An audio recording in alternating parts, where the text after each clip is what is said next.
Olá, eu sou Virgílio Sarmento. Eu sou o João Henrique Barbosa. E eu sou o Felipe Sá. E esse é o Siga Direito, o seu canal de direito prático na internet. Meus amigos e minhas amigas, antes de começarmos, não esqueça de curtir a nossa página, se inscrever no canal, compartilhar e ativar as notificações. Então, meus amigos, vamos para mais uma quinta-feira, desejar uma boa quinta-feira para vocês, para os nossos seguidores também. E temos casos práticos hoje, com causos ou é um caso prático? Como é que é aí, Virgílio? Hoje o pessoal gostou muito dos causos, né? Mas hoje vai ser um caso jurídico, porque nós também somos um canal sério. Senão vão achar que isso aqui é só bagunça. Isso aqui é uma bagunça. Mas o caso hoje é interessantíssimo e ele se passou na minha família. Então eu fico muito feliz de poder compartilhar essa situação, porque eu acho que ela já foi vivenciada, está sendo vivenciada por muita gente, que pode estar assistindo a gente agora. E o caso é simples.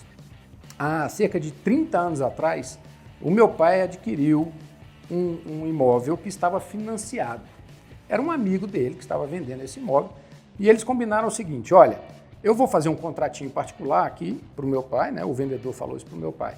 E aí você assume as prestações do financiamento. Quando você quitar, eu transfiro para você através da escritura pública definitiva. Era aquela famosa venda do ágio, né? Exatamente. Te vendi o ágio, né? Exatamente. E por meio de um contrato que se convencionou chamar de contrato de gaveta. Por que gaveta? Porque ele era um contrato que ficava guardadinho mesmo, ali 20 anos esperando a quitação do financiamento. Perfeito. Até porque, como nós já falamos aqui, o que transfere a propriedade é a escritura pública registrada no cartório de imóvel. Então, meu pai não era proprietário propriamente dito, né? Ele tinha ali a obrigação de pagar aquele financiamento. Quando ele quitasse, aí sim um amigo faria a transferência para ele. Acontece que no meio do caminho, meu pai quitou, mas esse amigo morreu. Não deu tempo do amigo fazer a escritura pública diretamente para o meu pai. E não se sabe bem porquê, não localizou os herdeiros e tal, nunca tocou nesse assunto. E, em resumo, o meu pai hoje tem a posse de um imóvel por mais de 30 anos já, um imóvel, um apartamento, né? E não transferiu até hoje para o nome dele. E aí eu falei, poxa, tem a solução para isso aí, né? Antigamente você tinha que entrar na justiça para resolver esse problema. Hoje não, graças a uma inovação na Lei 6.015, e no Código de Processo Civil, né, você tem hoje o uso capião extrajudicial. Perfeito. Ou seja, feito totalmente em cartório, você não depende do judiciário para resolver isso. Tudo pela via administrativa. Exatamente. O que é uma grande inovação, né, Virgílio? Que trouxe uma facilidade muito grande para as pessoas que se encontram nesse tipo de situação, né? Que é muito comum, inclusive. comum. E o uso capião é um termo que muita gente conhece, mas é um termo pouco explicado. Então hoje o nosso desafio aqui vai ser falar em palavras bem simples o que é uso capião, né? Bom, na origem, né, ele é uma palavra de origem latina que quer dizer tomar pelo uso, né? Então, de tanto usar algo, aquilo passa a ser seu. Sim. Em matéria de imóveis, significa o quê?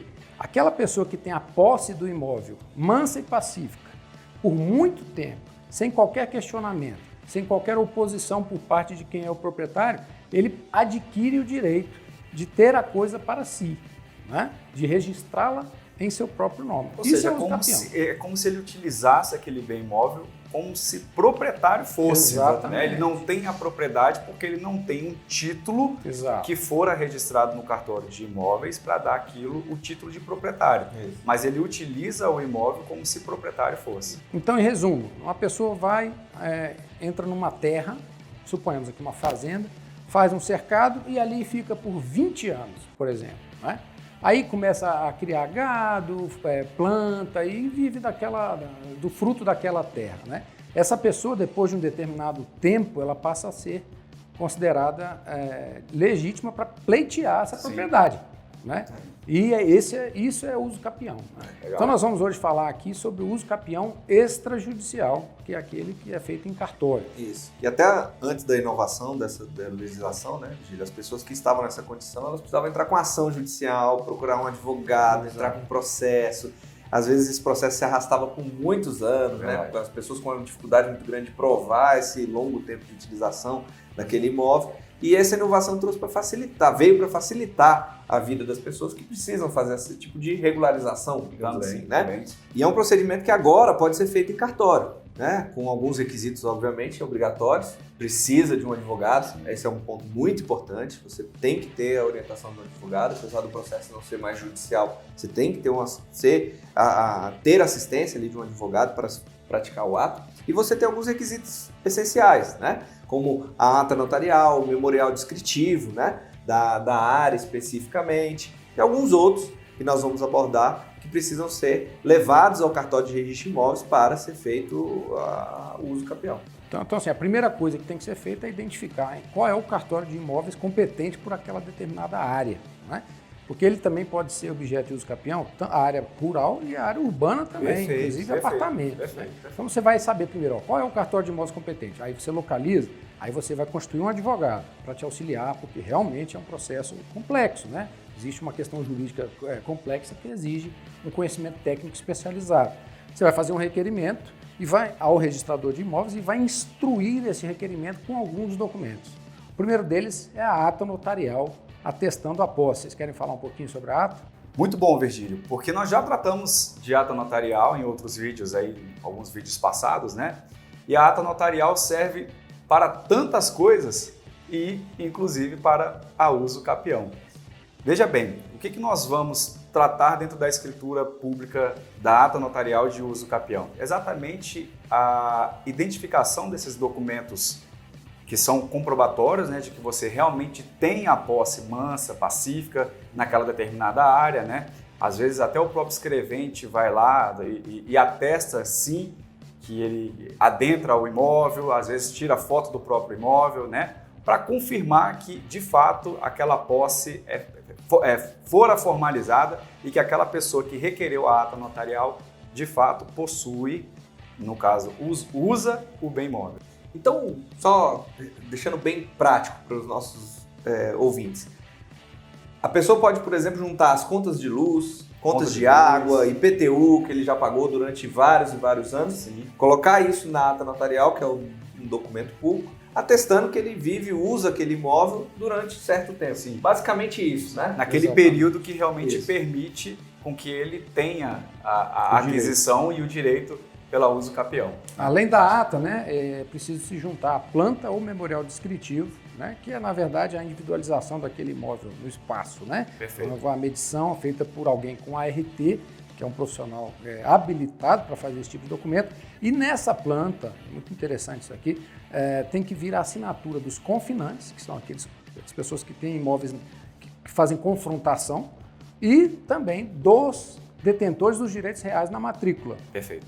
Quem que é o detentor do direito real na matrícula? O dono do imóvel, efetivamente. Né? Então tem que vir essa concordância dele. Né? Além disso, né, certidões negativas dos distribuidores, né, que informam sobre a existência ou não de processos. De ações, alguma coisa nesse sentido, tanto em relação ao imóvel, tanto em relação também aos detentores. Né? E qualquer outro documento capaz de comprovar a posse, né, pelo período do uso capião. Sim, no caso, por exemplo, de condomínio edilício, por exemplo, você pode comprovar até com o condomínio, o pagamento do condomínio. Pagamento da taxa condominial, né? E é interessante também que esses documentos têm que convencer o registrador de imóveis. Sim. Então, por exemplo, como o João colocou muito bem, né? A questão do pagamento de tributos é importantíssimo. Se você tem, olha, eu pago IPTU há 20 anos, ninguém pagaria IPTU de um imóvel que ele não vive. Exato. Né? Então, assim, isso aí é uma prova muito forte, muito robusta para isso tudo. Bom, aí, vamos lá. Pergunta número 1. Se os proprietários, né, não forem localizados e tal, ou não quiserem assinar, o registrador vai fazer uma notificação para que eles compareçam dizendo se concordam ou não com o pedido de uso capião. Perfeito. Né? Se eles, no período de 15 dias depois de notificados, se mantiverem silentes, ou seja, não responderem, considera-se que eles concordam com o pedido, certo? Isso é importante também. Outra coisa. Isso se eles forem notificados, não é isso ou não? Isso, no caso de notificação, né? Então, assim, se eu já tiver a concordância deles no memorial descritivo, está resolvido. Mas se eu não tiver, então o registrador vai fazer essa notificação. Perfeito.